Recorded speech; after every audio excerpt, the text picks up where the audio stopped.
Hello friends, welcome to ARK Diaries. நான் உங்கள் ஆனந்த் ராமகிருஷ்ணன். தொடர்ந்து மாடிஃபைட் அண்ட் ரெஸ்டோரேஷன் கார்ஸ் வந்து பார்த்துட்டு இருக்கோம். இப்போ பார்த்தீங்கன்னா ஒரு பிராண்ட் நியூ INNOVA CRYSTA காருக்கு வந்து Lexus கிட் வந்து போட்டிருக்காங்க. ஸோ ஃபுல் பாடி கிட் போட்டு பெயிண்ட்டும் வந்து மேட்ச் பண்ணி ஹெட்லைட்ல இருந்து நிறைய விஷயம் CRYSTA காருக்கு வந்து கஸ்டமைஸ் பண்ணியிருக்காங்க. ஸோ இதை பற்றி தெரிஞ்சுக்க வந்து நம்ம ஓனர் ப்ரோ வாங்க ப்ரோ. ஸோ உங்க கூட வந்து தொடர்ந்து வீடியோஸ் பண்ணிட்டு இருக்கோம். இதுக்கு முன்னாடி வந்து காண்டஸா கார்ல இருந்து லான்சர் கார் ரெஸ்டோர் பண்ணியிருந்தீங்க. அப்புறம் வந்து மாருதி சுசுக்கில வந்து அந்த ஜென் ஸ்டீல் அது ஒன்று ரெஸ்டோர் பண்ணியிருந்தீங்க. ஸோ இப்போ வந்து இனோவா நம்ம கிட்ட வந்திருக்கு. ஸோ இது வந்து லெக்ஸஸ் கிட் மாற்றிருக்கோம். இது என்டையர் வண்டி பார்த்தீங்கன்னா கிறிஸ்டால வந்து லெக்ஸஸ் கிட் மாட்டிருக்கோம். எல்இடி ப்ரொஜெக்டர் ஹெட்லைட்ஸ் மாட்டிருக்கோம். டிஆர்எல்ஸ் மாட்டிருக்கோம். ஸோ என்டையர் சிஸ்டம் வந்து புதுசாக ஆக்கியிருக்கோம். பின்னாடி எல்இடி டெய்ல் லைட்ஸ் மாற்றிருக்கோம். ஓகே. ப்ளஸ் இது எக்ஸ்டீரியர் மட்டும் இல்லாமல் நம்ம எப்பயுமே இன்டீரியரும் ஃபோக்கஸ் பண்ணுவோம். ஏன்னா எக்ஸ்டீரியர் வந்து மற்றவங்களுக்காக பண்ணுறது, இன்டீரியர் வந்து நம்ம ஓட்டும் போது நம்மளுக்கான சாட்டிஸ்ஃபேக்ஷன் பண்ணுறது. ஸோ பார்த்தீங்கன்னா இன்டீரியரில் பார்த்தீங்கன்னா உங்களுக்கு ஒர்க் போயிட்டுருக்கு. பார்த்தீங்கன்னா சீட் கவர்ஸ் எல்லாமே வந்து கஸ்டமைட் பண்ணியிருக்கோம். இந்த சீட்க்கு அந்த எம்போஸே தெரியும். அந்த பாக்ஸோட அந்த டைமண்டோட எம்போஸே பார்த்தீங்கன்னா டிஃப்ரெண்ட்டாக இருக்கும். ப்ளஸ் மேலே ரூஃப் பார்த்தீங்கன்னா உங்களுக்கு வந்து பார்த்தீங்கன்னா பிஎம்டபிள்யூட பிளாக் ரூஃப் போட்டிருக்கோம். இது ஆக்சுவலாக பேஜ் கலரில் இருக்கும். ஸோ பிளாக் ரூஃப் போட்டிருக்கோம். அந்த பில்லர்லாம் கூட பிளாக் பண்ணியிருக்கோம். ஸோ என்டையர் சிஸ்டம் வந்து மாற்றிருக்கோம். சவுண்ட் டேம்பிங் பண்ணியிருக்கோம். ஸோ ஃபுல்லாகவே வந்து இந்த வெளியே இருக்க ரோட் நாய்ஸ் கேட்கக்கூடாது அப்படின்னு சொல்லிட்டுறதுனால சவுண்ட் டேம்பிங் பண்ணியிருக்கோம். ஃபுல்லாகவே வந்து வண்டி ஃபுல்லாகவே வந்து சவுண்ட் டேம்பிங் பண்ணியிருக்கோம். இதனால இருக்குன்னா டயர் நாய்ஸ்லாம் வந்து உள்ளே வராது. ஆடியோ சிஸ்டம் வந்து கிளாரிட்டியாக இருக்கும். ப்ளஸ் அலாய்ஸ் கன்வர்ஷன் பண்ணியிருக்கோம். அலாய்ஸ் வந்து பெயிண்டிங் கூட பண்ணியிருக்கோம். அந்த ஷேப்காக பெயிண்ட் பண்ணியிருக்கோம். ஓகே. ப்ளஸ் பின்னாடி வந்து டெயில் லைட் வந்து எல்இடி மாட்டியிருக்கோம். நம்ம இப்போ ரியர் கூட ஓகே, ஃப்ரண்ட் ஆனால் கண்டே பிடிக்க முடியாது. இனோவான்னு கண்டே பிடிக்க முடியாது. டோட்டலாகவே வேற மாதிரி இருக்கும்.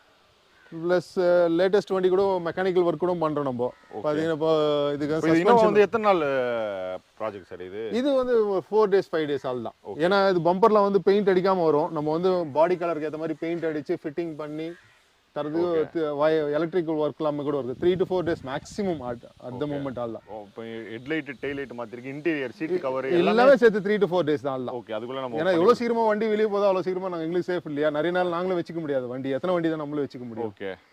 இப்போ இந்த அலைஸ் கூட பார்த்தீங்கன்னா ஸ்டாக் அலைஸ் வந்து நம்ம பெயிண்ட் பண்ணி ஆமாம், ஸ்டாக் அலைஸ் வந்து ஃபுல்லாகவே குரோமில் இருக்கும். ஸோ நம்ம வந்து இவ்வளோ தூரம் பெயிண்ட் பண்ணோம். ஸோ இது பார்த்தீங்கன்னா இம்போர்ட்டட் வெர்ஷன் எல்லாமே பார்த்தீங்கன்னா இவ்வளோ தூரம் பெயிண்ட் பண்ணி வரும். ஓகே. நீங்க அலைஸே மாத்துற மாதிரி இருக்கு. அலைஸே மாத்தி நம்ம ஸ்டாக் அலைஸே மாத்தி அதை பெயிண்ட் பண்ணணும் நம்ம. ஓகே. ஸ்டாக் அலைஸ் கிடையாது, ஆஃப்டர் மார்க்கெட் அலை தான். ஆஃப்டர் மார்க்கெட் அலை வந்து நம்ம பெயிண்ட் பண்ணிருக்கோம். ஆமா. சரிங்க சார். ஆனா இப்போ இந்த மாதிரி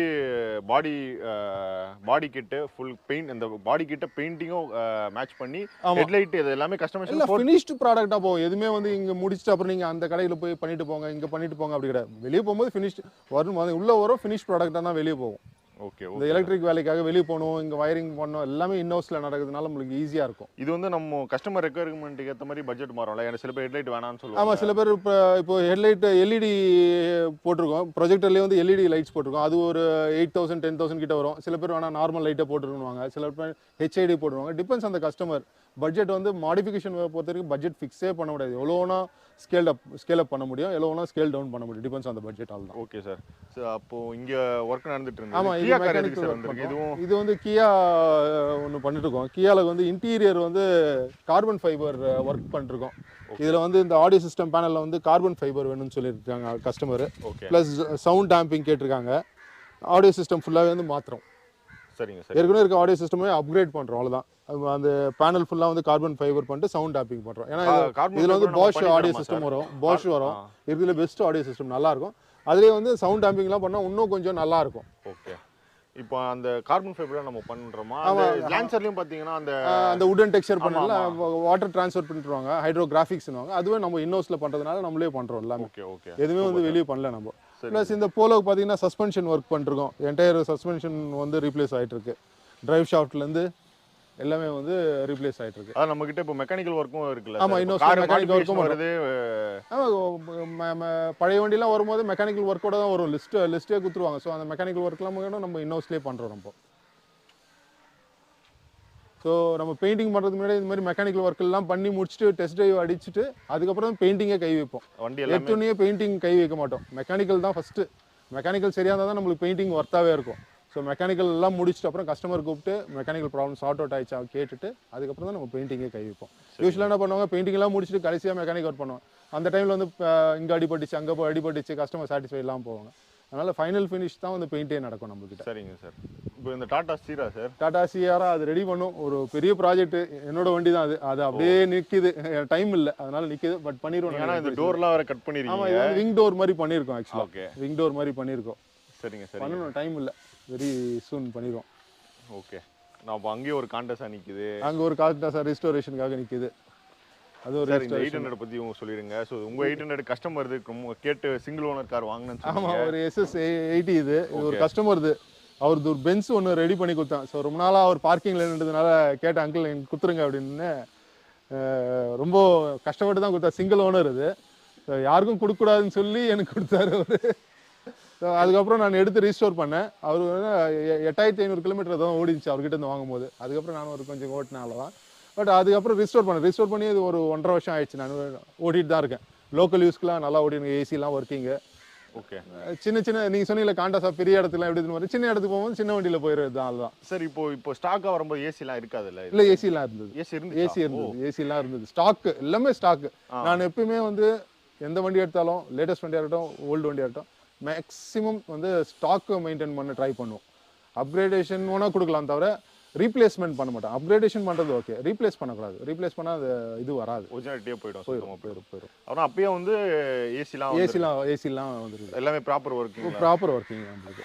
சரி. இப்போ என்னன்னா, நம்ம காண்டஸாக்கு எவ்வளோ டிமாண்ட் இருக்கோ அதே மாதிரி பார்த்தீங்கன்னா இந்த கார் வந்து இப்போ லேட்டஸ்ட் 800 கூட வந்து அந்த அளவு வேல்யூ போடல. இப்போ இந்த மாதிரி ஒரு 80ஸ்ல வந்த கார்லாம் பார்த்தீங்கன்னா, ஏன்னா இது 80ஸ்ல இது வந்து ஜப்பான் இன்ஜின், ஒரிஜினல் ஜப்பான் இன்ஜின்லேருந்து வந்து வண்டி வந்து ஜப்பான்லேருந்து வந்து இங்கே வந்து அசம்பிளிங் லைன் பண்ணாங்க. அதுக்கப்புறம் தான் இந்த 800லாம் வந்து பார்த்தீங்கன்னா இங்கேயே அசம்பிளிங் லைன் வந்தது. ஓகே. ஆனால் இப்போ இதெல்லாம் ரொம்ப கம்மி ரேட்டில் கிடைக்குது. 30, 25, 30லலாம் கிடைச்சது இந்த வண்டிலாம். இந்த மாதிரி இதெல்லாம் 1, 1.5 வரைக்கும் கூட போகுது. சில பேர் 1.5 கூட சொல்கிறாங்க. கேரளாலாம் வந்து போட்டு OLXல போட்டு 15 மினிட்ஸில் சேல் ஆகும் இந்த வண்டி. அவ்வளோ டிமாண்ட் கேரளா பொறுத்த வரைக்கும். அதாவது இங்கே நான் சென்னையில் டிஎன்ல நல்ல வண்டி கிடைச்சாலே வந்து எடுத்துகிட்டு போயிடுறாங்க அமௌண்ட்டை கொடுத்துட்டு. ஸோ இதுவும் பார்த்தீங்கன்னா இன்டீரியர் சீட்டில் இருந்து இன்டீரியர்ஸ் எல்லாமே ரிஸ்டோரேஷன் ஆகி திறந்து பாருங்க வேணா. இன்டீரியர்லேருந்து எல்லாமே ரிஸ்டோர் ஆகிருக்கும். அதில் எந்த வண்டி பண்ணாலும் நம்ம மெயினாக ஃபஸ்ட்டு ஃபோக்கஸ் பண்ணுறது வந்து இன்டீரியர் தான் ஃபோக்கஸ் பண்ணுவோம். ஏன்னா இன்டீரியர் நம்மளுக்காக பண்ணுறோம் இல்லையா? ஓகே. இப்போ இந்த 800னா எவ்வளோ சார் வரும்? இது SS80 ரெஸ்டோரேஷனுக்கு இதெல்லாம் ஒரு 50-60,000ல முடிஞ்சிடும். இதெல்லாம் ஒன்றுமே வேலை கிடையாது. இந்த வண்டியிலாம் பார்த்தா பெரிய வேலையே கிடையாது. அப்படியே பார்ட்ஸ் ரீப்ளேஸ்மெண்ட் கூட பார்த்தீங்கன்னா மெக்கானிக் வேலை அதிகபட்சம் வேலை செஞ்சால் 10,000 ரூபாய் வேலை செஞ்சு இன்ஜினே புதுசாகிடும். ஓகே. ஸோ இதெல்லாம் ஒரு எக்ஸ்பென்சிவ் ஆகாது. ஏன்னா பார்ட்ஸும் வந்து 800ஓட பார்ட்ஸ் ஈஸியாக மேட்ச் ஆயிரும். இன்ஜின் மட்டும் தான் வேறு, பிளாக் தான் வேறு, மிச்ச பார்ட்ஸ்லாம் வந்து 800 கிட்டத்தட்ட மேட்ச் ஆகும். உங்கள் ஷாப்போட வீடியோஸ் பண்ணி எனக்கும் இந்த மாதிரி கார் வாங்கணுன்ற ஒரு ஆசை வந்துருச்சு. பட் ஆனால் உங்ககிட்ட வரது எல்லாமே சர்வீஸ். ஆமாம், சேல்ஸ் நாங்கள் ஃபோக்கஸ் பண்ணுறது கிடையாது யூஸ்வலாக. ஏன்னா சேல்ஸ் ஃபோக்கஸ் பண்ணாலும் அது வேறு மாதிரி மாறிடும். அது இவங்களே வந்து வண்டியை ரெடி பண்ணி ஆல்டர் பண்ணி ஏதோ இது பண்ணி கொடுத்துட்றாங்கன்ற மாதிரி. சேல்ஸ் எப்பவுமே ஃபோக்கஸ் பண்ணுறதே கிடையாது. சரிங்க சார். அண்ட் இந்த வீடியோவில் நீங்கள் டொயோட்டா காரை பற்றியும் 800 பற்றியும் பார்த்துருப்பீங்க. ஸோ இது மட்டும் கிடையாது, இதுக்கு முன்னாடி வந்து நம்ம நிறையா வீடியோஸ் வந்து பார்த்துட்டோம். லான்சர் கார் பார்த்துட்டோம், ரெஸ்டோர் பண்ண லான்சர் கார் பார்த்துட்டோம், காண்டஸா கார் பார்த்துட்டோம், அதுக்கப்புறம் வில்லிஸ் ஜீப் வரையும் கூட நம்ம வந்து பார்த்துட்டோம். ஸோ இது கிட்டத்தட்ட சீரிஸ் மாதிரி நம்ம தொடர்ந்து வீடியோஸ் பண்ணிகிட்டு இருக்கோம். இன்னும் நிறைய வீடியோஸ் வந்து நம்ம வந்து ஷா கார் கேர் அவங்க டீமோட வேலூரில் இருக்க கேரேஜோட சேர்ந்து பண்ண போகிறோம். இந்த வீடியோட டிஸ்கிரிப்ஷனில் வந்து நான் ஷாப்போட டீட்டெயில், ஃபோன் நம்பர் எல்லா டீட்டெயிலும் கொடுக்குறேன். நீங்கள் வந்து கார் வச்சிருக்கீங்க, விண்டேஜ் கார் வச்சிருக்கீங்க, இல்லை உங்கள் காரை வந்து பிராண்ட் நியூ கண்டிஷனாக ரெஸ்டோர் பண்ணணும், பெயிண்டிங் பண்ணணும், இல்லைனா சர்வீஸ் பண்ணணும் அப்படின்னா கார் சம்மந்தமாக A to Z எல்லாமே செராமிக் கோட்டிங்கில் இருந்து, ஏன்னா நம்ம தொடர்ந்து வீடியோஸ் பண்ணிட்டு இருக்கனால இதில் வந்து நீங்கள் நிறைய இன்ஃபர்மேஷன் சொல்லாத மாதிரி இருக்கும். நான் டிஸ்கிரிப்ஷனில் வந்து மற்ற வீடியோ லிங்க் ஆட் பண்ணுறேன். ஸோ நீங்கள் மற்ற வீடியோஸும் கண்டிப்பாக போய் நீங்கள் கண்டிப்பாக இந்த வீடியோ பார்க்குறவங்க செக் பண்ணுவீங்க நான் நம்புறேன். சேனலுக்கு முதல் தடவை வரீங்கன்னா சப்ஸ்கிரைப் பண்ணிக்கோங்க. இன்னொரு இன்ஃபர்மேட்டிவான கார் வீடியோவில் மீட் பண்ணுறேன். By from ARK.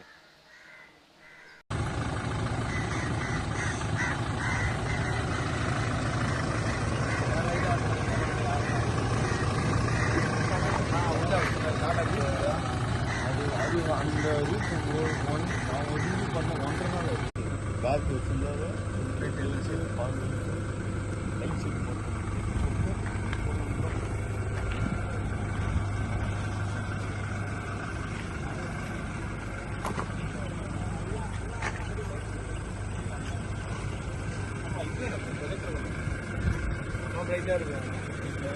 ரொம்ப ஜாலியாக ஓட்டிடலாம். ஆன் பண்ணிட்டு